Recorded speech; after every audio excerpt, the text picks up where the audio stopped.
السلام علیکم۔ ایک کال آتی ہے اور ایک شخص مجھے اپنا تعارف کرواتا ہے، کہتا ہے کہ میں آپ کو جانتا ہوں لیکن آپ مجھے نہیں جانتے۔ تو میں نے کہا کہ اپنے بارے میں بتاؤ مجھے، پھر کون ہو، میرا نمبر کہاں سے ملا؟ کہتا ہے نمبر بھی کہیں سے مل ہی گیا۔ کہتا ہے کہ شکیل کو جانتے ہو؟ میں نے کہا کون شکیل؟ کہتا وہی جس نے آپ سے فراڈ کیا تھا۔ تو میں نے کہا اس کو کیسے بھول سکتا ہوں، کال کس لیے کی ہے؟ کہتا ہے کہ کچھ باتیں بتانی ہیں آپ کو۔ میں نے کہا آپ کون ہو؟ کہتا ہے میں کافی قریب رہ چکا ہوں اس کے، تو کچھ باتیں کرنا چاہتا ہوں۔ میں نے کہا کہ آپ کیوں بتانا چاہتے ہو مجھے، قریب رہ چکے ہو تو؟ کہتا ہے کہ وہ آپ کی وجہ سے بہت پریشان ہے، جہاں بھی جاتا ہے لوگ اس سے پوچھتے ہیں کہ تمہارا اور امجد کا کیا معاملہ ہے، تو سب کو اپنی صفائی دینے کی کوشش کرتا ہے اور آپ کے بارے میں برا بھلا کہتا ہے۔ تو میں نے کہا پھر؟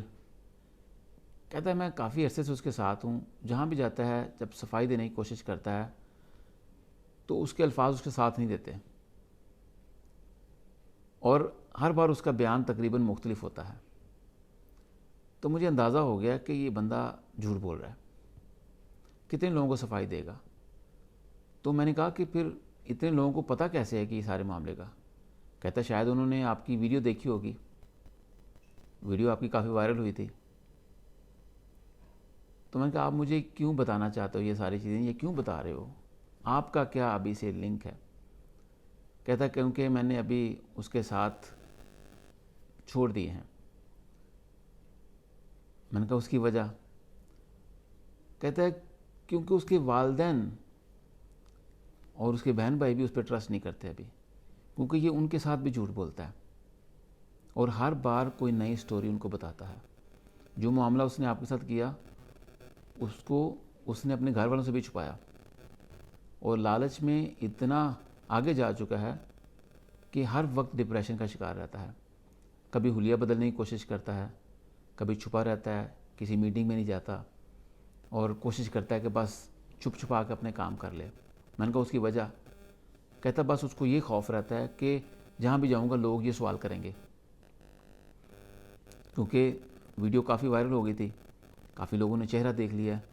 پہلے داڑھی نہیں تھی، پھر داڑھی رکھ لی، اب داڑھی اگر کٹوائے گا تو پھر ویسی شکل ہو جائے گی، چھپ تو سکتا نہیں۔ جو انسان اپنے والدین کا نہیں، کسی کا بھی نہیں، اور کتنا کو اپنا ڈیفنس کرے گا۔ اور یہ بھی بتا رہا تھا کہ ہر وقت کسی نہ کسی بیماری کا شکار رہتا ہے، کبھی اس کو خارش ہو جاتی ہے، کبھی اس کو دل میں پین ہو جاتی ہے، کبھی ٹانگوں میں پین ہو جاتی ہے، کبھی گردن میں زخم ہو جاتا ہے۔ دوستو، ہمارے گھروں میں اگر جب پرابلمز ہوتی ہیں نا، اس کی وجہ یہی ہوتی ہے کہ ہمارے رزق میں پرابلم ہوتی ہے، ہماری انکم میں پرابلم ہوتی ہے، ہم نے لوگوں کو نقصان پہنچایا ہوتا ہے۔ میرا اس چیز میں انٹرسٹ نہیں تھا، میں صرف آپ سے شیئر کر رہا ہوں۔ میں تو ہو سکتا ہے یہ معاملہ بھول کے اللہ کے معاملے اللہ کے حوالے کر چکا ہوں، لیکن جب اس طرح سرپرائزز ملتے ہیں دنیا سے تو میرا دل کرتا ہے آپ سے بھی شیئر کروں تاکہ آپ کو بھی اس سے فائدہ حاصل ہو۔ یہ تو ابھی شروعات ہے۔ ہم جس دنیا میں رہتے ہیں نا، یہاں پہ جو معاملات کے حل ہیں نا وہ بڑی جلدی نکلتے ہیں۔ پہلے زمانوں میں وقت لگتا تھا، سالوں سال لگ جاتے تھے، اب بڑی جلدی رزلٹ آتے ہیں۔ جو ہم کرتے ہیں نا، جو کھیتی ہم بوتے ہیں وہ کاٹنے کے لیے ایسے وقت گزرتا ہے، تو ایک وقت آئے گا جو جس کو فراڈ کرتا ہے وہ بیکاری بھی بن جاتا ہے اور بیماریوں کا شکار بھی ہو جاتا ہے۔ اب دیکھیے گا بہت جلدی یہ بندہ بہت بڑی بیماری کا شکار بھی ہوگا اور بھیک بھی مانگ رہا ہوگا۔ یہ بھی میرے لیے سرپرائز تھا آج کہ کوئی ان نون بندہ مجھے کال کرتا ہے، کال کر کے ساری سٹوری بتاتا ہے۔ پھر میں سوچتا ہوں دیکھو یار، اللہ تعالیٰ کیسے انسان کو اپنی بے آواز لاٹھی سے مارتا ہے۔ تو میں اکثر آپ سے ہر چیز شیئر کرتا ہوں، تو سوچا یہ بھی شیئر کرتا ہوں۔ دنیا میں ہو یا آخرت میں ہو، کوئی کسی کا حق کھا نہیں سکتا۔ اپنا خیال رکھیے گا۔